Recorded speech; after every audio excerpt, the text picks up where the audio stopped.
ನಮಸ್ತೆ ನನ್ನ ಪ್ರಿಯ ವೀಕ್ಷಕರೇ, ನಮ್ಮ ಲಕ್ಷಾ ಚಾನಲ್ಗೆ ಸ್ವಾಗತ.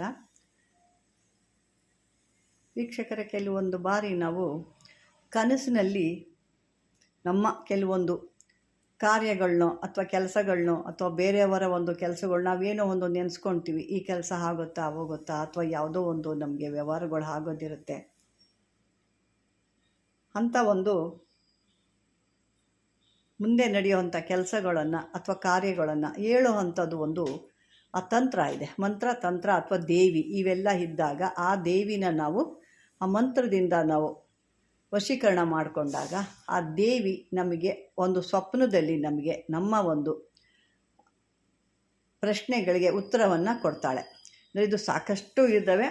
ಅದರಲ್ಲಿ ಇದು ಒಂದು ಸ್ವಪ್ನೇಶ್ವರಿ ಮಂತ್ರ ಅಂತ ಅಂದ್ಬಿಟ್ಟು ಈ ಸ್ವಪ್ನದ ಮೂಲಕ ನೀವು ನಿಮ್ಮ ಎಲ್ಲ ಒಂದು ರೀತಿಯ ಪ್ರಶ್ನೆಗಳಿಗೆ ಉತ್ತರವನ್ನು ಕಂಡುಕೊಳ್ಬೋದು.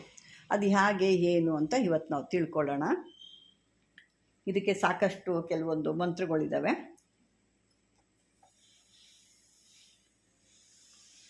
ಇದು ಒಂದು ಶುಕ್ಲ ಪಕ್ಷ ಶುಕ್ರವಾರದಂದು ಭಾಳ ಸ್ನಾನ ಮಾಡಿ ಶುದ್ಧರಾಗಿ ಅರ್ಧ ರಾತ್ರಿಯಲ್ಲಿ ಒಂದು ದುರ್ಗಾದೇವಿಯ ಒಂದು ಮೂರ್ತಿನ ನೀವು ಸ್ಥಾಪನೆ ಮಾಡ್ಕೋಬೇಕು. ಮೂರ್ತಿ ಆದರೂ ಆಗುತ್ತೆ ಅಥವಾ ಫೋಟೋ ಆದರೂ ಆಗುತ್ತೆ. ಇದೇ ಆಗಬೇಕು ಅಂತನಿಲ್ಲ, ಯಾವುದಾದ್ರು ಆಗುತ್ತೆ. ಫೋಟೋ ಅಥವಾ ಅದು ಮೂರ್ತಿ ಯಾವುದಾದ್ರು ಆಗುತ್ತೆ. ಅದನ್ನು ಪ್ರತಿಷ್ಠಾಪನೆ ಮಾಡಬೇಕು. ಅಥವಾ ದುರ್ಗಾದೇವಿ ಎದುರು ಒಂದು ಪಂಚೋಪಚಾರ ಮೂಲಕ ಒಂದು 10,000 ಸಲ ಮಂತ್ರವನ್ನು ಜಪ ಮಾಡಬೇಕು. ಈ ಮಂತ್ರ ಜಪ ಮಾಡಬೇಕಾದ್ರೆ ನೀವು ಒಂದು ಮಾಮೂಲಿ ಹಾಗೆ ಧೂಪ, ದೀಪ, ಸುವಾಸಿತವಾಗಿರೋ ಒಂದು ಭಾಳ ಸ್ಮೆಲ್ ಇರೋವಂಥ ಅಗರಬತ್ತಿಗಳನ್ನ ಇವನ್ನೆಲ್ಲ ನೀವು ಇಡಬೇಕು ಅಲ್ಲಿ, ಮತ್ತು ಉರಿಸ್ಬೇಕು. ಆ ದೀಪಗಳನ್ನ ಉರಿಸಿ ಊದುಬತ್ತಿಯನ್ನು ಶುದ್ಧವಾದ ಒಂದು ಭಾಳ ಸುವಾಸನೆ ಉಳ್ಳ ಒಂದು ಊದುಬತ್ತಿನ ಹಚ್ಚಬೇಕಾಗುತ್ತೆ. ಕೆಲವರಂತೂ ಭಾಳ ಘಾಟಾಗಿರುತ್ತೆ, ಅಂಥದ್ದು ಹಚ್ಚಿರ್ತಾರೆ. ಇದು ಒಂದು ಸ್ಮೆಲ್ ಅಂದರೆ ಒಂದು ಮೈಲ್ಡ್ ಆಗಿರ್ಬೇಕಂದ್ರೆ ಆ ಸ್ಮೆಲ್ ನಾವು ಇನ್ನೂ ಎಳ್ಕೋಬೇಕು ತೊಗೋಬೇಕು ಅನ್ನೋ ಥರ ಇರಬೇಕು. ಕೆಲವು ಭಾಳ ಘಾಟ್ ಇರುತ್ತೆ, ಆ ಥರದ್ದೆಲ್ಲ ಹಚ್ಚಬಾರ್ದು. ಒಂದು ಮೈಲ್ಡ್ ಆಗಿರೋವಂಥದ್ದು, ಒಂದು ಭಾಳ ಸುವಾಸನೆಗಿರೋವಂಥದ್ದು ನೋಡಿ ಹಚ್ಚಿ. ಅದನ್ನು ಆ ರೀತಿ ಹಚ್ಚಿದಾಗೆ ಈ ದೇವತೆಗಳು ಭಾಳ ಬೇಗ ಹೊಲಿಯೋವಂಥದ್ದು. ಈ ಥರ ಮಾಡಿದಾಗ ನೀವು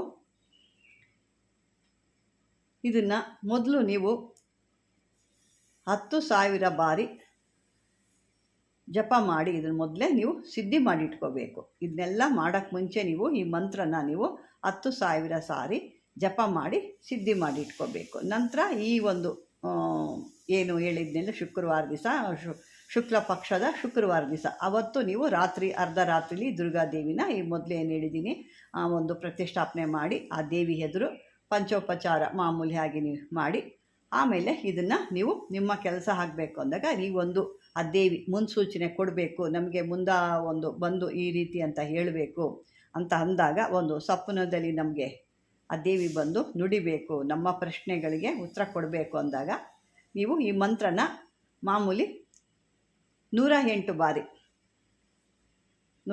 ಬಾರಿ ಮತ್ತೆ ಜಪ ಮಾಡಬೇಕು. ಅಂದರೆ ಇದನ್ನು ನೀವು ಎಲ್ಲ ಊಟ ಎಲ್ಲ ಆಗಿ ಮಲ್ಕೋಬೇಕಾರೆ ಒಂದು ಸಂಕಲ್ಪ ಮಾಡ್ಕೋಬೇಕು. ಸಂಕಲ್ಪ ಅಂದರೆ ನೀವು ಅದೇ ಇವತ್ತು ನನಗೆ ಈ ರೀತಿ ನನ್ನದು ಒಂದು ಕೆಲಸ ಆಗುತ್ತಾ ಹೋಗುತ್ತಾ, ಅಥವಾ ನನಗೆ ಮುಂದಿನ ಒಂದು ಏನು ವಿಷಯಗಳು ನನಗೆ ತಿಳಿಬೇಕು ಅನ್ನೋದನ್ನ ಸಂಕಲ್ಪ ಮಾಡ್ಕೊಂಡು ಮಲ್ಕಬೇಕು. ಇದನ್ನು ಪ್ರತಿದಿನ ರಾತ್ರಿ ಮಲ್ಕೋ ಮೊದಲು ಇದನ್ನು 108 ಸಲ ಜಪ ಮಾಡಿ, ಅದೇ ರೀತಿ ಇದನ್ನು ಎಷ್ಟು ದಿನ ಮಾಡಬೇಕು? 21 ದಿನಗಳವರೆಗೆ ಇದನ್ನು ನಡೆಸಬೇಕು. 21 ದಿನದ ತನಕನೂ ಇದನ್ನು ನೀವು ಈ ಒಂದು ಮಾಡ್ತಾ ಇರಬೇಕಾಗುತ್ತೆ. ಈ ಮಂತ್ರ ಹೇಳಬೇಕು, ಮಲ್ಕೋಬೇಕು, ಈ ಮಂತ್ರ ಹೇಳ್ಕೋಬೇಕು, ಸಂಕಲ್ಪ ಮಾಡಬೇಕು, ಮಲ್ಕೋಬೇಕು. ಈ ರೀತಿ 21 ದಿನ ನಡೆಸಿದಾಗ ಈ ಮಂತ್ರ ನಿಮಗೆ ಸಿದ್ಧಿ ಆಗುತ್ತೆ. ಸಿದ್ಧಿ ಆದ ಬಳಿಕ ಏನು ಮಾಡಬೇಕು? ಸ್ವಪ್ನದಲ್ಲಿ ಆ ತಾಯಿ ನಿಮಗೆ ಆ ಭವಿಷ್ಯ ಅಥವಾ ನಿಮ್ಮ ಒಂದು ಪ್ರಶ್ನೆಗೆ ಉತ್ತರವನ್ನು ಯಾವುದೋ ಒಂದು ರೀತಿಯಾಗಿ ನಿಮಗೆ ಕೊಡ್ತಾಳೆ. ಇದನ್ನು ನಿಮಗೆ ಬೇಕು ಅಂದಾಗೆಲ್ಲ ಪ್ರತಿ ಸಾರಿ ಕೂಡ 108 ಸಾರಿ ಹೇಳಿ ಸಂಕಲ್ಪ ಮಾಡೇ ಮಲ್ಕೋಬೇಕು. ಇವತ್ತು ಒಂದು ದಿವಸ ಹೇಳಿದ್ದೀನಿ, ಇವತ್ತು ಮುಗಿತಿಲ್ಲ, ಮುಗಿದೋಯ್ತು ಅಂದರೆ ಅವತ್ತಿಗಷ್ಟೇ ಆಗುತ್ತೆ. ಮತ್ತೊಂದು ದಿವಸಕ್ಕೆ ಬೇಕು ಅಂದಾಗ ಮತ್ತೊಮ್ಮೆ ಅದು 108 ಸಾರಿ ಮಾಡಬೇಕು. ಸಿದ್ಧಿ ಆಗಬೇಕಾದ್ರೆ ಮಾತ್ರ 10,000 ನೀವು ನಿಮ್ಮ ಒಂದು ಕಾರ್ಯಗಳು, ನಿಮ್ಮ ಒಂದು ಆ ಒಂದು ಸಾಧನೆ ಆ ದೇವಿ ಬಂದು ನಿಮಗೆ ನುಡಿಬೇಕು, ಅಥವಾ ಅದನ್ನು ಸ್ವಪ್ನ ರೂಪದಲ್ಲಿ ಭವಿಷ್ಯ ರೂಪ ಹೇಳಬೇಕು ಅಂದಾಗ 108 ಬಾರಿ ಹೇಳಿಬಿಟ್ಟು ಮಲ್ಕೋಬೇಕು. ಈ ರೀತಿ ನೀವು ಮಾಡಿಕೊಂಡಾಗ ಆ ಭವಿಷ್ಯನ ನೀವು ಮಲ್ಕೊಂಡು ಅದನ್ನು ತಿಳ್ಕೊಬೋದು, ಏನು ಆಗಿದೆ ಏನು ಅಂತ ತಿರ್ಗಾ ನಿಮಗೆ ಇನ್ನೊಂದು ಇದರಲ್ಲಿ ವಿಶೇಷ ಏನಂದರೆ, ಆ ಪ್ರಶ್ನೆ ಆದ ನಂತರ ನಿಮ್ಮ ಭವಿಷ್ಯ ಏನು ಹೇಳ್ತಾಳಲ್ಲ ತಾಯಿ, ಅದು ಹೇಳಿದ ಮೇಲೆ ಮತ್ತೊಮ್ಮೆ ನೀವು ಮಲ್ಕೋಕೂಡ್ದು. ಅದು ಒಂದು ವಿಶೇಷ, ಅದು ನಿಮ್ಮ ಒಂದು ಜ್ಞಾಪನದಲ್ಲಿರಲಿ, ಅದೊಂದು ಇಟ್ಕೊಳ್ಳಿ. ಈ ಒಂದು ಏನು ನಿಮಗೆ ಉತ್ತರ ಕೊಟ್ಟಿದ್ದಾಳೆ ಅದಾದ ಮೇಲೆ ಮತ್ತೆ ಮಲ್ಕೊಳ್ಳೋ ಪ್ರಯತ್ನ ಮಾಡಬಾರ್ದು. ಈ ರೀತಿ ಮಾಡ್ಕೊಳ್ಳಿ. ಇದು ಮಂತ್ರ ಬಂದು ನಿಮಗೆ ಓಂ ಹಿಲಿ ಹಿಲಿ ಶೂಲಪಾಣಯೇ ಸ್ವಾಹ, 1ನೇ ಮಂತ್ರ ಇದು. ಇದರಲ್ಲಿ 2-3 ಮಂತ್ರ ಇದೆ, ನಾನು ಕೊಡ್ತೀನಿ. ಇದು ಮೊದಲನೇ ಮಂತ್ರ. ಇದು ನಿಮಗಾದರೆ ಇದನ್ನು ಮಾಡ್ಬೋದು. ಇನ್ನು 2ನೇದು ಓಂ ಕ್ಲೀಂ ಸ್ವಪ್ನೇಶ್ವರಿ ಕಾರ್ಯಮೇವದ ವದ ಸ್ವಾಹಂ, ಇದು 2ನೇ ಮಂತ್ರ. ಇನ್ನೊಂದು ಮಂತ್ರ ಕೂಡ ಕೊಡ್ತೀನಿ. ನಿಮಗೆ ಯಾವುದು ನಿಮಗೆ ನಾನು ಹೇಳ್ಕೋಬೇಕು ಅನಿಸುತ್ತೋ ಅದರಲ್ಲಿ ಹೇಳ್ಕೊಬೋದು. ಅದರೊಳಗೆ 3 ಮಂತ್ರ ನೀವು ಹೇಳ್ಬೇಕು. 3 ಮಂತ್ರ ಈಗ ನಾನು 1ನೇದು ಹೇಳಿದ್ದೀನಿ, 2ನೇ ಹೇಳಿದ್ದೀನಿ, 3ನೇದು ಇನ್ನೊಂದು ಹೇಳ್ತೀನಿ.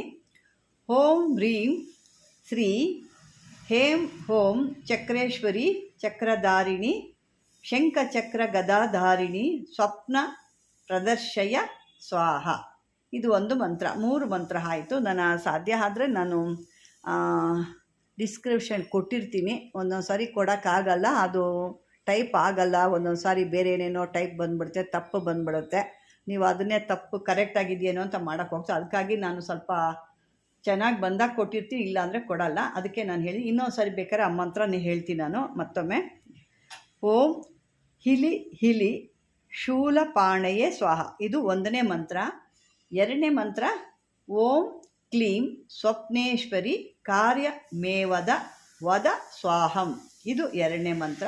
3ನೇ ಮಂತ್ರ ಓಂ ಹ್ರೀಂ ಶ್ರೀಂ ಹೇಂ ಓಂ ಚಕ್ರೇಶ್ವರಿ ಚಕ್ರಧಾರಿಣಿ ಶಂಖಚಕ್ರ ಗದಾಧಾರಿಣಿ ಸ್ವಪ್ನ ಪ್ರದರ್ಶಯ ಸ್ವಾಹಂ, ಇದು ಈ ರೀತಿ ಇರುತ್ತೆ. ಯಾಕೆ ನಾನು ಸ್ವಲ್ಪ ನಿಮಗೆ ಚಿಕ್ಕದಾಗಿರೋ ಅಂಥದ್ದೇ ನಾನು ನೋಡಿಕೊಟ್ಟಿದ್ದೀನಿ. ಇದನ್ನು ಹೇಳ್ಕೊಬೋದು. ಇನ್ನೂ ಒಂದು ಮಂತ್ರ ಇರುತ್ತೆ, ಇದನ್ನು ಬೇರೆ ರೀತಿಲಿ ಕೂಡ ತಗೋಬೋದು. ಇದು ಯಕ್ಷಿಣಿ ಕೂಡ ಇದು ಒಂದು ಬರುತ್ತೆ. ಈ ಒಂದು ಮಂತ್ರ ಕೂಡ ಹೇಳ್ತೀನಿ. ನಿಮಗೆ ಯಾವುದು ಬೇಕೋ ಆ 3 ಮಂತ್ರವನ್ನು ಹೇಳ್ಕೊಳ್ಳಿ. ಇಲ್ಲಿ 4 ನಾನು ಮಂತ್ರ ಕೊಡ್ತಾಯಿದ್ದೀನಿ. ಇನ್ನೊಂದು ಮಂತ್ರ ನಿಮ್ಗೆ ಯಾವ್ದು ಬೇಕೋ ಅದನ್ನು ನಿಮಗೆ ಇಷ್ಟ ಆಗಿರೋದು ನೀವು ತೊಗೋಬೋದು. ಈಗ 4ನೇ ಮಂತ್ರ ಕೊಡ್ತೀನಿ.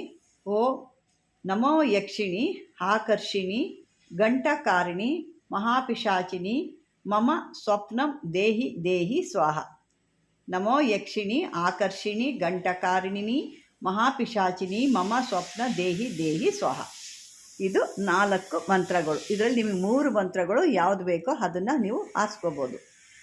ಏಕೆ 2 ಸಾರಿ ನಾನು ಹೇಳಿದ್ದೀನಿ. ಇದನ್ನು ಶುದ್ಧವಾಗಿ ನೀವು ಮಾಡಬೇಕಾಗುತ್ತೆ. ಭಾಳ ಶುದ್ಧವಾದಂಥ ಒಂದು ಕಾರ್ಯ ಇದು.